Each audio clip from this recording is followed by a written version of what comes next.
नमस्कार मित्रांनो 20 वर्षाचं हे झाड आहे.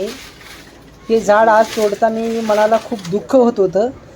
आमच्या घराच्या मागील परिसरात हे झाड होतं आणि हे झाड तोडत असताना खूप वाईट वाटत होतं, कारण की या झाडाने आम्हाला बरीच वर्षे आंबे खाऊ घातले. आणि या झाडाला तोडण्याचं कारण की इतरांना या झाडाचा त्रास होत होता. शेजारी वारंवार बोलायचे या झाडाविषयी, फांद्या आमच्या घरावरती येतात, आम्हाला त्रास होतो, पाला आमच्याकडं येतो. आणि एकूणच खूप जड अंतकरणाने आम्ही हे झाड तोडण्याचा, फांद्या तोडण्याचा निर्णय घेतला.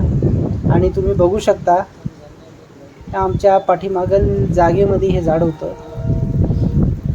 आणि झाडाला तोडल्यानंतर आमच्या गावाकडचे काका आहेत, ते सहज झाडावरती चढून एक कुशल चपळता त्यांच्या अंगी मला दिसली. आणि खूप सावधगिरीने, कटाक्षतेने त्यांनी थोडं थोडं हे झाड जे आहे, फांद्या कमी कमी करत एकदम चतुराईने हे झाड तोडलेलं आहे. खूप वाईट वाटत होतं. असो, त्या जागी दुसरं झाड आम्ही लावलेलं पण आहे, पण ते मोठं व्हायला आणि या झाडाशी तुलना करायला त्याला खूप वेळ आहे. या झाडाच्या बऱ्याच आठवणी आज जाग्या झाल्या.